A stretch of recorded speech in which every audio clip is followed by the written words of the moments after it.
acting all high and mighty over just the cost of studying in France.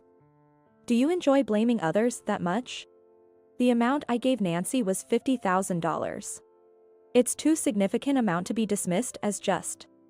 After treating it so carelessly and then defiantly yelling at me, I've had enough of such selfish talk.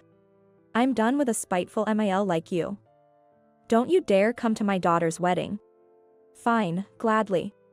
After various arguments, I angrily hung up the phone, carried away by my emotions.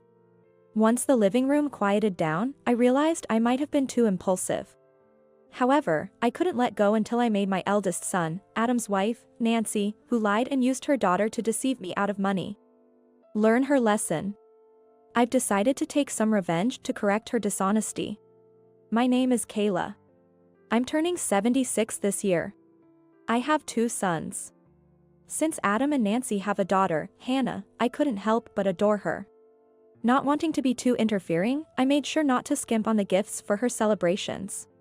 Looking forward to photos sent by Adam for events like first birthday and graduations became a joy. When Hannah was in college, Nancy approached me with a request. Hannah wanted to study in France, but they were struggling to afford it. Poor Hannah, it's heartbreaking she can't go despite her hard work at studying. As much as I'd like to help, I can't just provide such a large sum. Then, I'll cover it. How much do you need? Actually, about $50,000. $50,000. I was taken aback by the amount, but it seemed reasonable for a long-term study in France. Above all, I wanted to fulfill my dear granddaughter's wish. So, I withdrew $50,000 from my savings and handed it to Nancy. Nancy thanked me profusely, and I felt good about it, with no regrets. Trusting Nancy was my first mistake, as I would later come to realize. Eventually, I was told by my son Adam that Hannah's study in France was arranged. Adam mentioned it casually, without expressing any gratitude for the financial support. While I found it odd, I thought it might just be his way, especially since Nancy had shown plenty of gratitude. I received occasional updates from Hannah in France. She was telling me about her new friends and unique experiences, and I was enjoying looking at it. Yet, neither she nor anyone else mentioned the funding. I wondered if expecting gratitude was too much, but couldn't shake off the feeling something was off. I really appreciate your help with the cost for Hannah's study in France. Thank you so much. It's nothing. I've been getting emails from Hannah too. It's great she's enjoying herself. Emails from Hannah? What did she talk about? Just trivial stuff about what she's eating and such. Why do you ask? It was only Nancy who seemed overly thankful every time we met. Perhaps Nancy handled all the arrangements of Hannah's study in France and didn't discuss the financial details with them. I tried to convince myself of that to justify their lack of expressed gratitude. Maybe I was being presumptuous in wanting direct appreciation from them. With that thought, I tried to let go of the lingering dissatisfaction.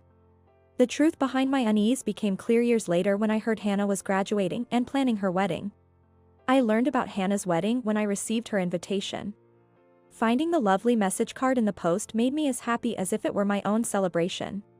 I immediately called Hannah to convey my congratulations and share some lighthearted chat. It was during this conversation that I finally understood the source of my long-standing malaise. Hannah, I received your invitation, congratulations. Thank you, Grandma. Will you come to the wedding?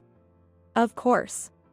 It was during this casual, expected conversation that we stumbled upon the topic of her college days and her study in France. Hannah shared as many memories as she could recall, including her studies and what it was like at a foreign university. Those sound like wonderful memories. Just hearing about them makes me happy. It was amazing. It would have been perfect if I hadn't had to worry about money. Money? Yes. I had to take out a scholarship for the study in France. It was quite a hassle with all the conditions. I was puzzled by her words. I was certain I had given Nancy $50,000 for Hannah's study expenses in France. As I checked my bank statement, I confirmed this while finding Hannah's story strange. But Hannah insisted that she had arranged her own scholarship for the study abroad, after researching the requirements. There's no mistake. I have all the documents from when I took out the scholarship. It's strange. I had a discussion with Nancy and definitely gave her the money. We puzzled over it on the phone, but it seemed impossible to uncover the truth that way. Hannah said she would check with her mother and hung up. I was worried about what could have happened to such a large sum of money. But the truth that I learned from Nancy's call the next day shocked me. Oh, Nancy. Good timing. There's something I want to ask you. Please don't tell Hannah unnecessary things. Nancy snapped at me without a greeting, clearly very upset. Though I didn't want to suspect her, that the unnecessary things she referred to must have been about the money for study in France. Her tone made me certain she had done something with the $50,000 meant for Hannah. I confronted Nancy, raising my voice just as she had. What unnecessary things are you talking about? I thought I had given the money for Hannah's study in France. I've already thanked you so many times for that. But Hannah said she took out a scholarship. What did you do with the $50,000? As I pressed her for what she used the money for, Nancy's responses became evasive. After persistent questioning, she started making excuses that clearly sounded false. Like using it for Hannah's wedding or that they couldn't afford college tuition. I pushed her further, frustrated. If that was the case, you could have just told me honestly, and I would have helped. What I want to know is why you lied. Why does it matter now? Are you saying you want the money back after all this time? I just want to know why you felt the need to lie and take such a large sum of money. As I pressed on, Nancy raised her voice, trying to deflect the conversation. Her constant lying and evasiveness only fueled my irritation. Yet, as I relentlessly returned to the point, asking only for her reasons, she eventually snapped, yelling back at me. I was furious at her audacity to lie and take such a large sum of money and then act so brazenly. Acting all high and mighty over just the cost of studying in France. Do you enjoy blaming others that much? You're the one at fault here. Don't tell me you used it for yourself? You're so persistent. I'm done with a spiteful MIL like you. Don't come to my daughter's wedding. Fed up with her selfishness, I retorted, gladly, and hung up the phone. In the silence that followed, I wondered if I had been too impulsive. But I couldn't let Nancy get away with lying and using her daughter to scam money. I decided to take some form of revenge to correct her dishonesty. Though it pained me to tell Hannah I wouldn't attend her wedding after initially accepting. However, Nancy's actions were inexcusable, especially since it involved my dear granddaughter. Taking a deep breath, I emailed Hannah. Explaining my wish to give her the congratulatory gift directly due to my distrust of Nancy, and we agreed to meet in person. What? Grandma, you can't come to the wedding? I'm sorry, dear. There are some circumstances this time. But you never come to my celebrations, Grandma. What? I was taken aback by Hannah's words. I had always tried not to be too interfering as a grandmother and had often declined attending celebrations. Instead, I thought I had been supportive in terms of financial assistance. But upon reflection, I realized my concern about being too interfering began when I noticed Nancy's displeased expressions. I had been content with just pictures for Hannah's celebrations, but perhaps I had been unwittingly kept at a distance. The money I had given for those celebrations might not have been used for Hannah after all. This thought made my blood run cold. Listen, Hannah. I did actually give Nancy the money for your study in France. I heard about that from Mom. But she said she didn't receive it. So, I called Nancy to ask about it. I shared the details of my phone conversation with Nancy. How she evaded questions about the $50,000. And how she had lashed out at me. I was worried Hannah might not believe me, considering it was her mother involved. But Hannah lowered her gaze and muttered, "I thought so," as if something clicked. Mom sometimes lies blatantly. She gets mad and yells back if I call her out on her obvious lies. Really? So, I believe what you're saying, Grandma. It's unforgivable to deceive someone for money. Hannah took my hand, saying, we should get back at her. I wanted Nancy to reflect on her actions, so Hannah's proposal was a welcome one. Considering Nancy might cause trouble at the wedding, Hannah sadly suggested I shouldn't attend but invited me to the wedding photo shoot instead. Are you sure? Aren't those pictures supposed to be with family? It's okay. I'd rather have photos with you than with Mom, who always lies. I've always felt sad that there are no pictures of you in our albums. A month later, after consulting with her fiancé, Hannah decided to move up the photo shoot to avoid any interference from Nancy.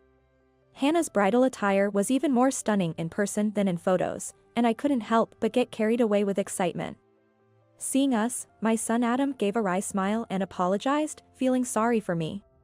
It seemed Adam had also had his doubts about Nancy's behavior, and hearing this story from Hannah confirmed his suspicions. Sorry, Mom. I thought you couldn't attend Hannah's celebrations because Nancy told me you had trouble walking.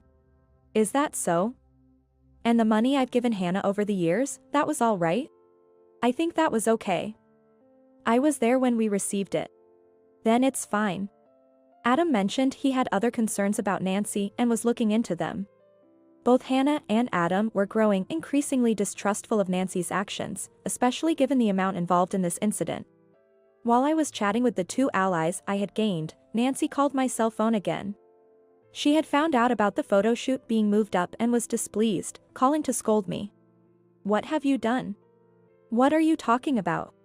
I heard you've already done the wedding photo shoot. Why would you do that without me, her mother? Why would you think I did such a thing? It's obvious. You're just spiteful because you can't attend the wedding. Nancy said triumphantly. I sighed softly before explaining the truth to Nancy. About that the change in the photo shoot schedule was Hannah and Adam's idea. Realizing I had shared the truth with them, Nancy was taken aback and fell silent. But soon she reverted to her defiant tone and started yelling at me again. Hannah and Adam, who had been listening in, grimaced and shook their heads. You must have said something about supposedly giving Hannah the money, right? She wouldn't believe it without proof.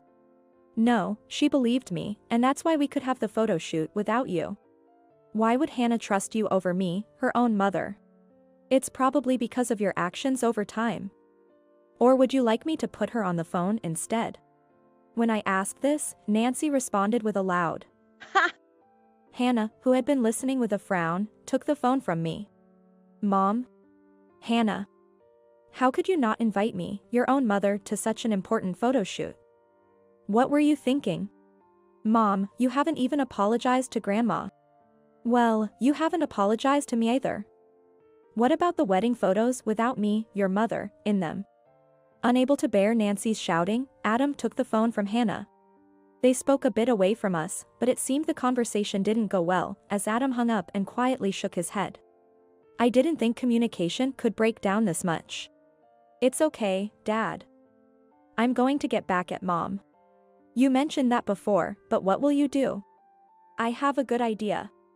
Seeing Hannah's mischievous smile, Adam and I exchanged worried glances. I informed Adam about my decision to skip the wedding and asked him to record it for me. Later, Adam showed me the video, and I was shocked. It featured Hannah reading a letter of thanks directed at her mother. My mother used the money Grandma gave for my study in France to pay off her own debts. As the video captured the murmuring of the crowd, Hannah's voice clearly relayed how the money I had given for her study in France was misused by Nancy.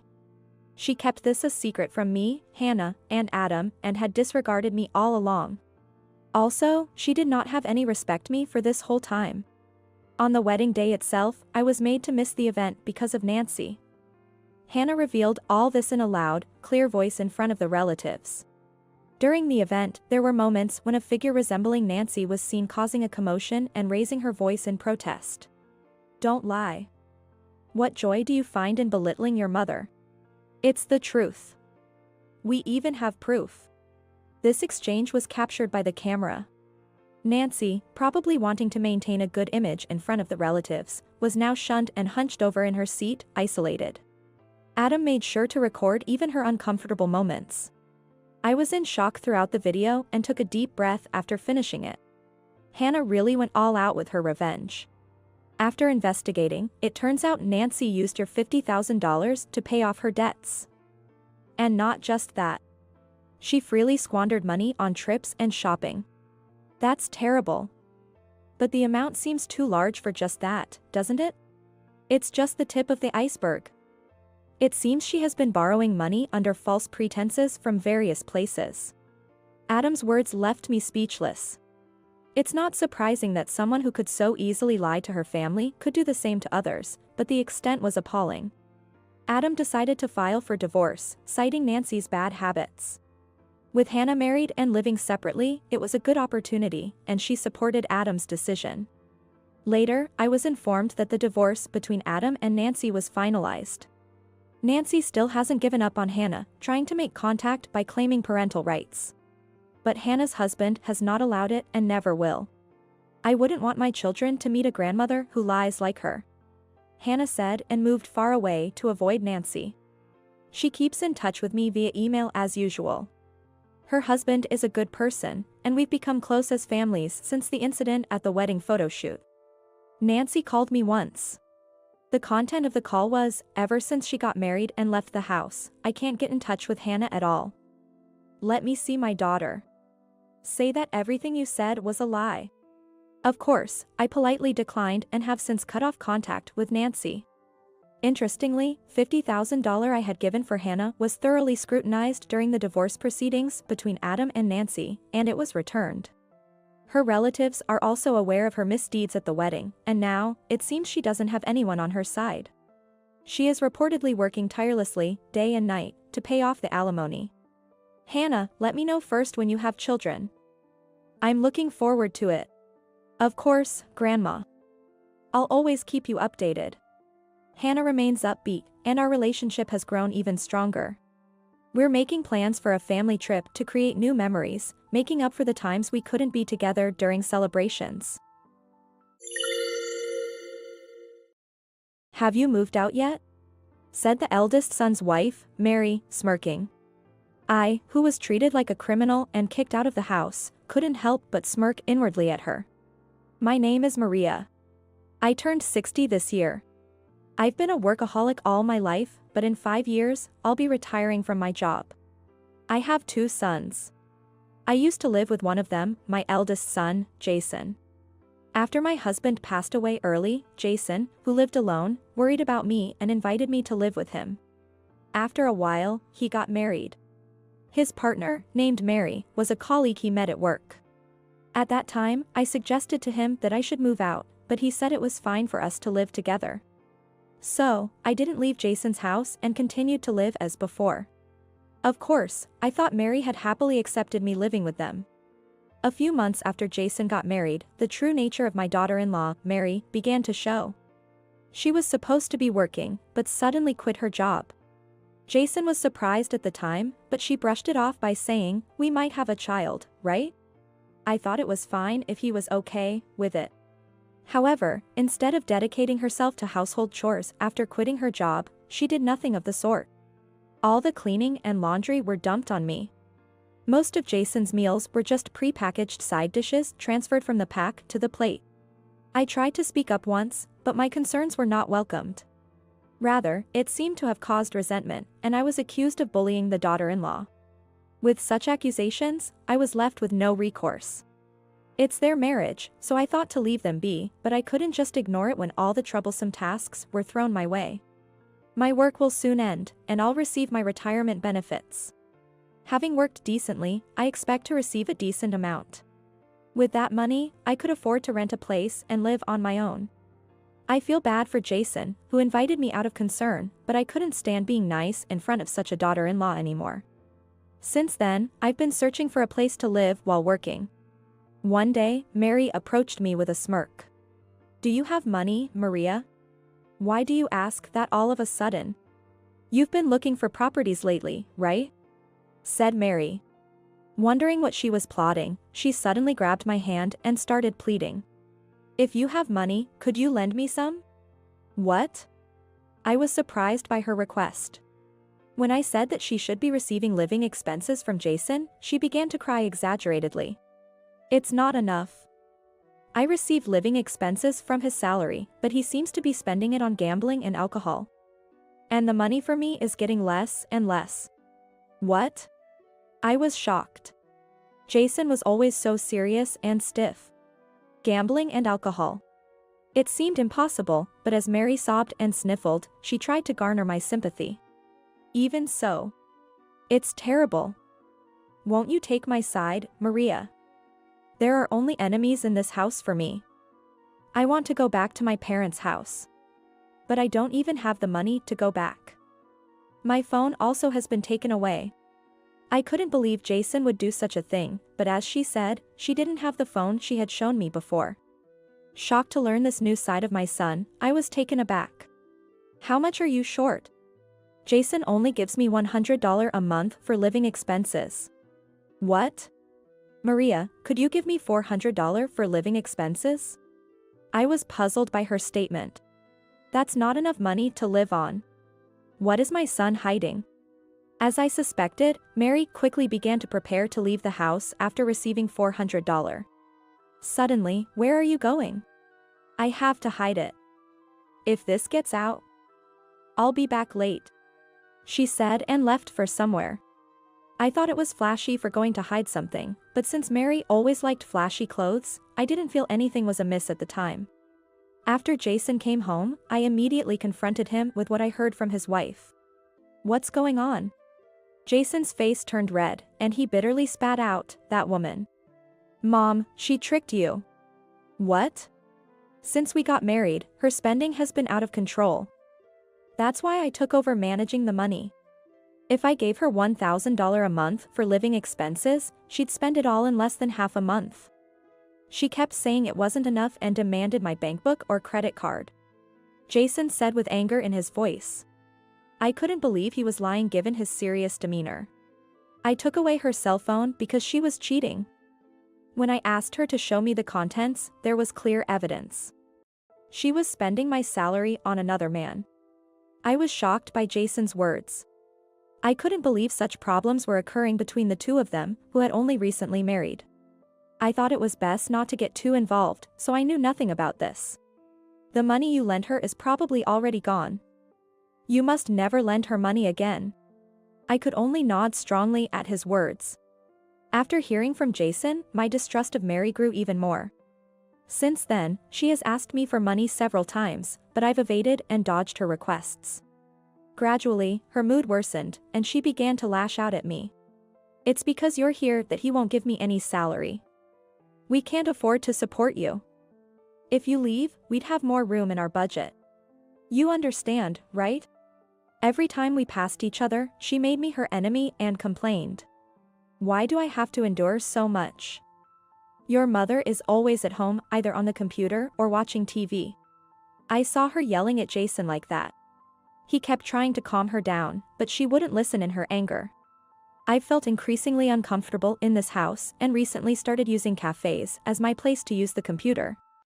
I wanted to escape from her even for a little while. Then one day, she called me out. Maria, won't you move out? Why? To be honest, our household finances are tight. We don't have the money to support you. You're not retired yet and you have a job, right? Though you spend your days wandering and just staring at the computer, I'm not sure if that counts as work. She said, snickering. I'm saying I want you to stop leeching off my husband. I was so shocked by her words that I couldn't speak. I've never taken living expenses from Jason. I live a frugal life and don't waste money. I'm not being supported by Jason. Do you even know my job? I don't care. But it must be some low-paying job since you're always at home on the computer. Mary laughed. Angered by her attitude, I raised my voice, don't be ridiculous. I serve as a financial advisor in a company. Simply put, I'm a certified public accountant. That's why I'm always on the computer at home. I can't believe it. How can someone your age have such a role? Are you even sure you can use a computer? Say whatever you want. I couldn't stand her terrible attitude any longer, and finally, I said, enough. I'm leaving. But wait a bit. I'll leave as soon as I find a place. Don't forget what you said, okay? Please leave as soon as possible. She said, laughing triumphantly. As I watched her, I came up with a plan. I wanted to get back at this infuriating daughter-in-law. I told Jason about my plan to leave. At that time, I made a proposal to him. After thinking it over, he agreed to consider my proposal since he had been thinking about it for some time. To execute my plan alone, I made sure to inform Mary in advance. I'll take all my things with me when I leave. You better do that. This house isn't your storage room, she said. She gave me a smug face. While glaring at her, I proceeded with the preparations to move out. Jason seemed to be doing well too, as he reported back to me with a bright face for the first time in a while. After spending a few days like that, Mary began urging me to leave again. When exactly are you leaving? It's amazing how you can spend your days here with a clear conscience, stealing my husband's salary. Maybe getting older makes you shameless? Her sarcasm started early in the morning. As I mostly ignored her and continued with the household chores, she looked clearly displeased with me. Ah, it's so unsettling to have a thief in the house. Just being a mother-in-law makes me cautious, can't you at least go out somewhere? She said loudly from the bathroom so I could hear. Feeling irritated by her, I took my work tools and left the house. Finally, she's gone. Such a nuisance. She said loudly enough to be heard at the entrance, laughing gleefully. She could only say that for now. Using my professional skills, I started tracking her behavior. That's when I discovered her secret. Upon finding out, I immediately contacted Jason. Hearing my story, he was shocked, but he was relieved to have finally made a decision. Now I could give Mary a taste of her own medicine. Treating me like a criminal and spending Jason's salary was the lowest of the low. I had to make sure my plan succeeded to make her reflect thoroughly. It was necessary for Mary to remain unaware until then. Don't let it slip, just go about your usual routine. I'll introduce you to a good person, so go meet the person this weekend. After work is fine. I'll send you the contact details. Thank you. I'll make sure it doesn't seem unnatural and talk to them after work. Jason said, his voice downcast but determined. Praising myself for being his mother, I decided to proceed with the plan. Mary, unaware of our movements, had been talking about planning a trip a month ago. Jason and I saw this as an opportunity and quickly proceeded with our preparations. Today was the day. Mary was all dressed up and excited from the morning. How will you manage the money? I asked. Everything would be paid for by him, she replied, smiling happily. Suspicious. The atmosphere clearly indicated it wasn't just a friend. Seeing Jason there with a bitter expression, I figured it was probably a trip with her affair partner. After telling Jason to keep an eye on her, he said, "It's okay," with a complex look on his face. I could understand his feelings. Being betrayed by someone he loved and married would take me days to recover from, too. After confirming that Mary had left the house with a large carry-on bag in the morning, we each started to move. A few minutes later, 2 moving trucks arrived in front of the house. I called in advance for this day. After ensuring all my belongings were loaded, I called Mary. I'll be out by today. Then I'll call you again tonight to check. Finally, you're leaving. I thought you were going to parasite here forever. She spoke in a pleased tone. She must be smirking smugly on the other end of the phone. However, her house was almost empty. But leaving only her belongings behind.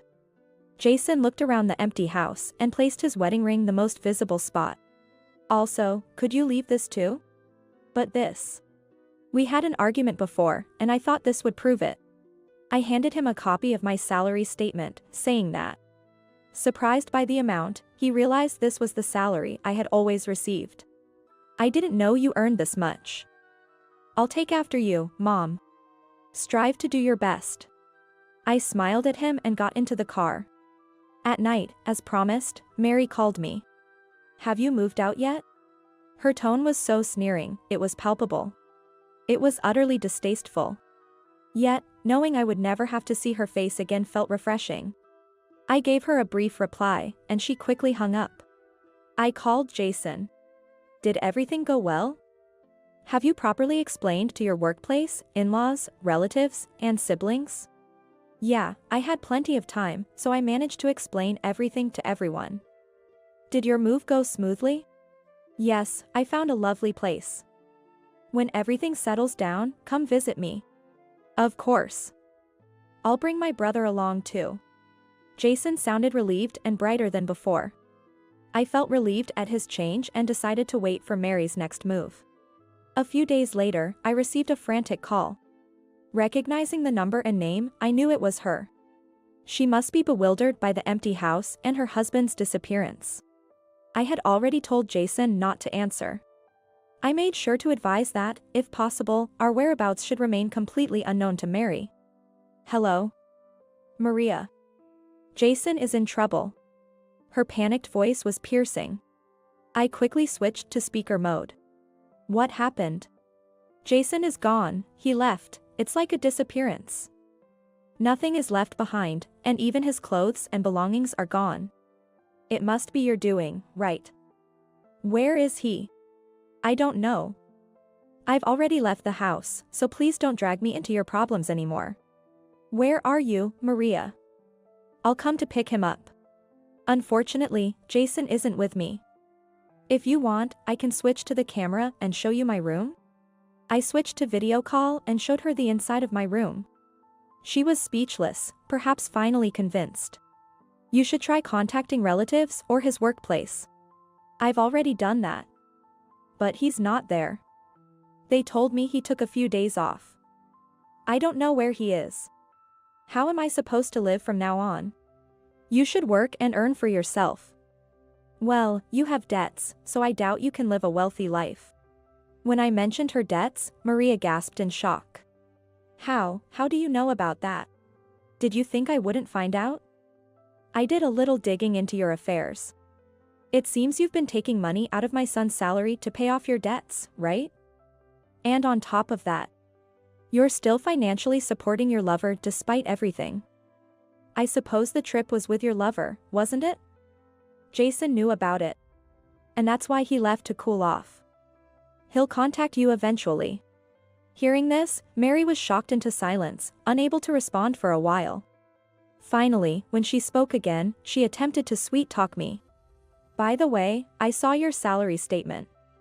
You earn so much? I didn't know and said some rude things. I want to apologize. Can you tell me where you live? I want to apologize in person. I don't need it. You're probably just saying that to borrow money, aren't you? I won't fall for your lies anymore. No, that's not it. I really am in trouble, and I was hoping for a little help, but, for now, I just want to apologize. Why don't you stop the charade? I'm done dealing with you. You wanted this, after all, right? I said and hung up the phone. And immediately contacted Jason. He mentioned he would call her the next day to confront her. After ending the call with me, it seems she had been incessantly calling Jason's phone. He answered once without saying anything, then hung up, not giving her any chance to latch on. Desperate without any financial support, Mary was likely struggling to keep him by her side. Not knowing what kind of person her lover was, but not being able to rely on him indicates his worth. Jason, unaware of her debts until I informed him, no longer had to worry about being burdened by them. Finally, we were free from the trouble. I stood tall, looking around my new home while dedicating myself to work. A few days later, Jason called her to demand a divorce. She clung to him, but he decisively rejected her with a simple, "I won't forgive you." Returning to his job, Jason expressed his gratitude to his bosses and colleagues with sweets for their support. It was my suggestion to help him disappear from her radar. Anticipating she would inquire about his whereabouts. I had also prepared by reaching out to our extended family and in-laws. As a result, she was cornered from all sides. Having brazenly gone on a cheating trip, this retaliation was well-deserved. Above all, for trying to cast me out as a criminal, I hoped she would deeply reflect on her actions.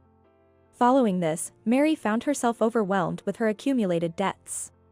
Even her parents, unable to forgive their daughter's atrocious treatment of her husband, turned her away. Eventually, they disowned her, leaving her without anyone to turn to. Furthermore, her lover abandoned her upon realizing she was out of money, revealing his true colors as well. Now, at 65 and having retired, I'm living a comfortable life with more retirement funds than expected.